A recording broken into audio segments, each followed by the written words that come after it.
Hey friends, so glad you have joined with us today. In the studios we have someone who grew up at Metro, Anahi Esparza. Anahi, we're so glad to have you today. I'm so happy to be here. Think about this, you have been with us your entire life, and that's not an exaggeration, right? No, not at all. You, let's see, you graduated from Addison, right? Yes. Went to Addison High School, graduated there, and then from there you went to UT Austin. University of Texas at Arlington. Austin. Hook'em Horns, Yes. right? Mm-hmm. Got a degree there. And then when you came back from Metro, you continued to volunteer, which you were doing. I mean, you went. Tell us about what do you remember about Metro as a child? And we'll talk about where you're at now. Yeah, I think as a child, I was always growing up going to the programs, no matter if it was at one specific site or another, because it always consisted of my family going out and volunteering. So like my mom was always, leading the devotionals for the moms, but I would go as a child and sit at the tarps and always help out knocking on the doors. So it was kind of like a mixture of like volunteering, but also feeling involved like as a child as well. So like how you said, volunteering didn't start after I had came back from college. It was like as a child in itself. So did you go with your mom when she visited the kids? Of course, yeah. And even visited the moms. Yeah. I would be there at the door with her. She was just chatting it up with the moms. And I would typically be standoffish, not really talk with the kids because I was shy. What? Yes. What? Yes. So I would just be standing there next to my mom. Right? Yeah, it really did. Yes. So you just sit there quietly or stood there quietly as your mom. Yeah, and just really seeing how my mom really interacted with these moms, like it became a true friendship. Even now, afterwards, of no longer going at one specific site, my mom still talks to these moms and calls them, sees how they're doing, invites them, to events that we have at the church or things like that. So I always enjoyed that. And even though I didn't really get to talk with other kids, it was mainly just seeing my mom and like her involvement all throughout the years. I hadn't.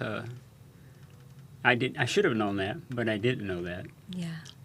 When Carmen was little, she would visit with Barbara, and of course Barbara could talk to you. Didn't matter what age you were. Didn't matter if it was a child or a teenager, adult. And one of the neat things that happened was that just a few years ago at one of the block parties, Carmen grabbed Barbara by the hand. She says, "Now you're going to visit with me. Special time. Very special time. You come from an amazing family. Your parents, they're heroes. They really are. What's normal for you is not normal for most of our kids." Yeah. So tell me what you remember about Metro. We need to get back on subject here, right? Yeah. Yeah, so definitely growing up, going to the programs, but also for sure going to church, volunteering, serving throughout all those years, to the point where now after college, like, it's now back into that routine of volunteering, of serving and helping out any way that I can and being present in the way that Metro was for me and my family growing up. And think back when you were sitting on a tarp. Help us see things from a child who sat on the tarp. What are your memories there? My memories consisted of seeing those people that I looked up to. And it consisted from many different, staff members of Metro. But just sitting there at the tarps and looking up, seeing them share this love that I for sure would receive at home. But it was more of a love of like, I want to get to know you. I want to get to share with you about God and like play these games with you. And it was just always so fun to just play the games, win the prizes or things like that, but really have this awareness that they're there for you. And even though I wasn't a part of that neighborhood, right, I just saw within the interactions that they even had with me, who's somebody that, didn't live in that neighborhood per se, I would still feel that love and that care for, of like, you're still a part of, these children that live here, and that we're coming out to reach out and spreading that word and spreading that love that like how you said, that these other children wouldn't really receive. Yeah. Yeah. When you got a little older, you went to kids camp. I'm going to assume, if my memory is right, you were not even old enough to go to camp when you first started. Am I right on that? Yeah, you're right. I think What memories do you have of that? my memories of going to Summer camp. up to summer camp Yeah. was filled with so much fun. Always looking forward to camp. And I know that one thing you had mentioned on a previous podcast is, like, for me, I thought Metro owned the camp. I really did. Like, I grew up thinking that. And when it came down to not knowing that, it's like you come to see that it doesn't matter where we're at, Like, it doesn't matter if it's ours or whoever it is, but it's that atmosphere that Metro created that was like, this is like heaven, literally. It was like going to heaven, going to camp, and really getting that, like, encounter with God that was none like other that I would be able to have at home. And so going to camp, having those camp leaders that I had, having the pastors who would speak, like that was typically Pastor Richard. When growing up as a child, it was always just such a time to look forward to, with going to swimming and things like that, and having a lot of fun with these other kids that I would play at this point in time, because I was a little bit more out of my bubble. And yeah. You said something that I have shared many times, but it's different coming from someone that's saying it firsthand, and that is that our kids think that summer camp, specifically Lakeview camp, is heaven, because it is heaven for them, because it's so different from the chaos that they deal with every day. Even the simple thing is food. We have kids that, no matter how many times you tell them, they still want to take the extra food that's left, and they want to take it to the room, because they can't comprehend. No. We are coming back to the cafeteria. You're going to get all the food that you need, right? And then for them to have, for many of them, they've got their own bed. I mean, there's just so many things that happen at camp, just natural things, How many kids have you seen jump in the water thinking that they were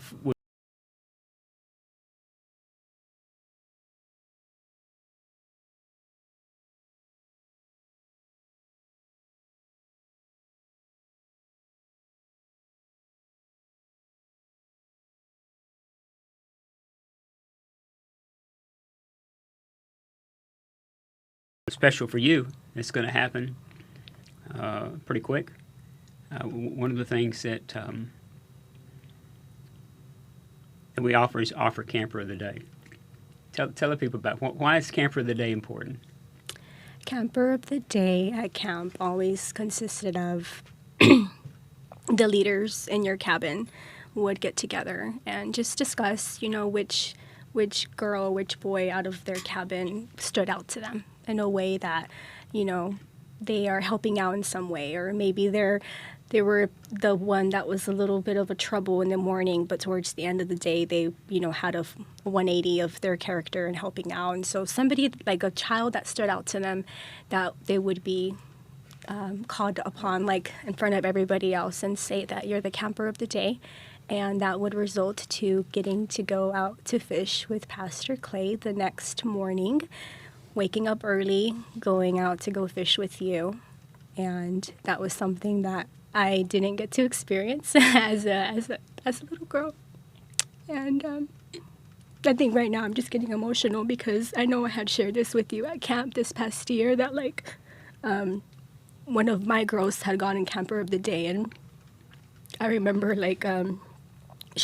her coupon at the back of it said that you get to go fishing the next morning, and I was just so happy for her, because I don't know what it consists of, fishing with you with those kids, or what typically happens, but I just know that opportunity that I didn't get to have as a little girl, that I was able to just see one of my campers that I just met that weekend, be able to have that opportunity with you. And so, yeah, that's what Camper of the Day consisted of. As They get to they get to stand in line first. They get an extra coupon or two. that too.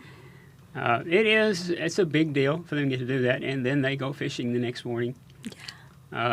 Something that we did different this year. A couple of things we did different this year, and then we're going to get to you. One was they because of the recreational stuff they do down at the lake, they asked us to fish in another place, and so there's a second dock. It's a very small dock that they allow us to fish at, and so what the kids didn't know is I went out there every day for 3 weeks, and I fed the fish.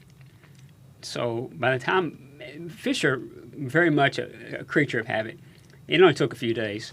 Okay. They knew I was coming, and so it within just a few days, but it was like piranha out there when I would feed them. And so when the kids came the first day, pretty much as soon as the hook hit the water, all the kids caught fish, and most of them caught quite a few fish. And what we did different this year was Zepco had some kind of promotion, and we were able to buy rods, very, very inexpensively. So the kids didn't just go, as you know, they didn't just go this year. They got a new rod and reel. So when we first started that, it's because we knew most of our kids, there's no opportunity for them to go fishing. So you did touch my heart at camp. She told me that story, and that you never won Camper of the Day, and it wasn't because of lack of effort on your part, but your mom, I believe she was using good wisdom. She didn't want the other kids thinking that she was showing partiality to you. And so you asked me a question. You asked when I take you fishing, and my response was, yes, I will. And so we will be up really early. But when my kids and grandkids go fishing, they don't call it fishing. They call it catching, and there's a good reason for that. That's what they're there for. They're going catching. I try to explain to them, no. We're going fishing. We may catch something, but we're going fishing. That means we're looking for fish, right? So I went out on a limb for you. I said, we're not going fishing. We're going catching. Yes. So I'm looking forward to that. It's going to be a very special time. I can't wait. I can't wait for that. Me too. A lot of the kids that come to Metro, life is beyond challenging. Whether it's a child or a teenager or one of our moms, is there somebody that, or maybe one of the neighborhoods that you volunteered in, that comes to your mind that maybe life wasn't what it could have been for them? Life has been pretty challenging. Does anybody come to your mind right offhand? I can think about one family that comes to mind that my mom would always stop by and, of course, knock on the door. But I always knew that we would be there a little bit longer than the other doors. Okay. And only because this family, the mom, I think she had about 8 or 9 kids. Yeah, so wow. She had a house full. And, yeah, I guess. Yeah, and her partner was in and out of the house. He wasn't really consistent in the lives of the kids. Yeah. And I know, thinking back to it, one of the daughters, I went to high school with her only for 1 year, because then she went out to another high school. So I don't know how she is now in life, but I know that household growing up, even just as a little kid, I just saw this dynamic where the mom was left alone to be with the kids of a house full of so many, and having to just get through it, right? whatever way that consisted of. And I think my mom stopping by, talking to her, and, oftentimes my mom would, bring them bread or bring them food, bring them bags of canned foods that my mom would bring from her own home. It wasn't always just from Metro, but it was also from coming from my mom's home. I saw that like where that family, how they were, what they were going through. So I know that that's one family that I can recall on in that moment. Our city is full of hurting people, just like that. I can't even though I've seen this, but it's hard for me to even comprehend. Okay, 8 or 9 kids at one time. Just think about just trying to manage. You almost have to be a drill sergeant, right? To manage that many people. Yeah. And then you have the needs. A loaf of bread, that if you had some peanut butter, that would get you through one meal, right? Yeah. So the needs are there. There are a lot of needs there. And as the church, and I'm not talking about Metro, I'm talking about the church. As when we partner together, we can reach moms like that, and one of the things that we try to do is, like, with those 9 kids, somebody's got to be speaking life into them. Somebody's got to be encouraging. Now, first off, it starts at home. You need to obey your mom. You need to help your mom. And then when it's time, you need to go to school. And do your best and get an education. Yeah. And if college is great, if college is for you, great. If it's not, then let's do some kind of job. Let's do something so that we don't repeat, because it's once you as you know, once you get in this cycle, it almost becomes generational. Unless somebody, just like you do. Just like your mom modeled for you, your older siblings, except for, I'm not going to mention your brother, Pedro. He has a way of sneaking into the podcast, Just like they modeled before you. Our spring semester starts, I should know these dates off the top of my head. I do not. I think it's the 15th. September 15th. If I'm wrong on that, they can go to our webpage and it tells them when the spring. I said spring. Did I say spring semester? Yes, the fall semester. The fall semester. This is the spring, man. We're in trouble for weather, right? Yes. Please, Lord Jesus, send us some cooler weather, right? Yes, please. But they can go to our webpage and they can come and be a part. And volunteer just like you volunteer, and they could help us reach moms just like that mom and those children. Build a relationship, be a friend. Can you imagine? Just trying to get those 9 kids to bed.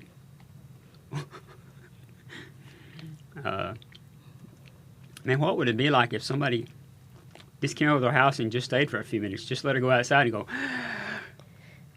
Let me breathe here just for a minute, right? Yes. Well, that's where the church comes in. That's our responsibility. Hopefully we gave her a little break for when the kids went to Metro, right? Yeah. But the only way to change that cycle is we have to be the hands and feet of Christ and be involved in their lives. One of the dreams that well, you're an adult now. Before we get into that dream, you're an adult, and you have graduated from college, and yet you're still volunteering, right? Yes. Why?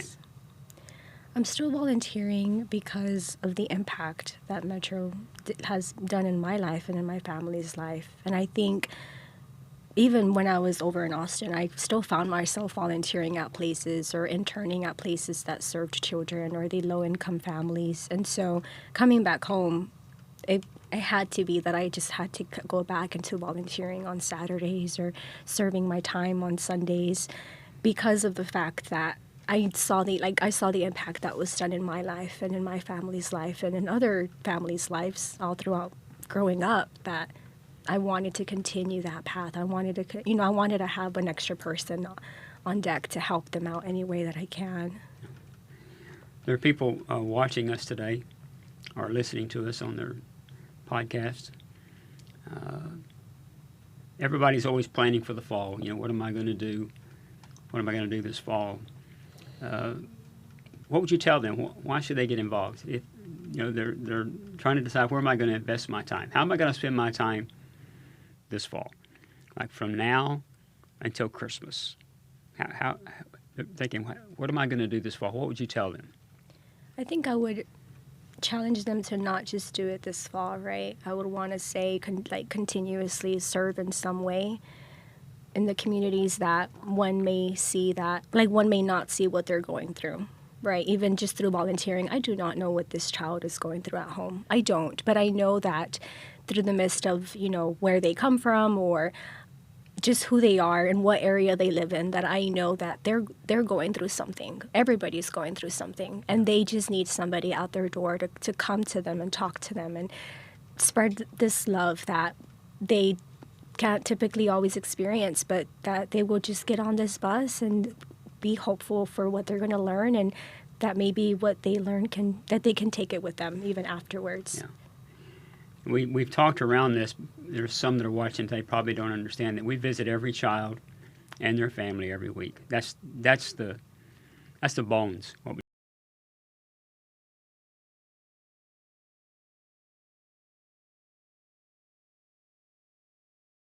into the neighborhoods, and the program takes place in the neighborhood.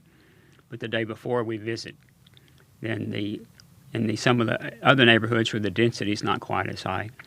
Then we visit those on Saturday morning, send the buses out, and then the Lighthouse Church is allowing us to use their gym, and we're having a program for there. But we've talked a lot about the visitation, but it's at that visitation that's where the change really takes place. That's where you get to know the child. I mean, if you volunteer on Saturday, you'll get to know them some on the bus, maybe a little bit in the program, but but where you really get to build that relationship, and where you really have an opportunity to invest in somebody, it's at that door. When you're knocking on that door and you say those two words that all of us can say, Dallas Metro. That's it. Just knock on the door and say Dallas Metro, and they're going to open that door because the Lord's allowed us to be faithful for a lot of years, and that's where they can make an impact. And even if they don't relate, I'm sure there are a lot of people watching this right now going, like the family you suggested, 8 or 9 kids. It's okay. It's okay. We visit on the doorstep, and there's a lot of reasons for that. So we visit in pairs. We're not putting people in harm's way. We're just giving them an opportunity to build a relationship with some children and their mom, and sharing with them the love of Christ. And then each week we try to do it in some kind of practical way. We give some kind of food item or whatever. We have contests and so forth. But hey, I wanted us to talk a little bit about the building. We've been on this journey for a long time of needing a building. Currently, the Lighthouse Church, they're being very, very generous to us, allowing us to rent some space for the Saturday. We have a volunteer meeting on Saturday mornings at 10 a.m. And then after that's when we visit, and then we have the program there in the afternoons. And then Tuesday night is youth night. And Sunday morning, we have our church, which you attend, Dallas Metro Church. And we've had this incredible dream of having new facilities, permanent facilities for Dallas Metro. You've seen the drawings and some of the plans that the architect is putting together. Tell our people, why do we need this new facility?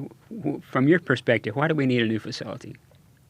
I would say that we need this facility because of this awareness that we just need to have a space of our own. Yeah. Make it to the way that we find it the most functional, like the most functionality way that it can be, to where we don't have to worry about all these things of the pre-set up and the tear downs that I have been there and have helped through that at times.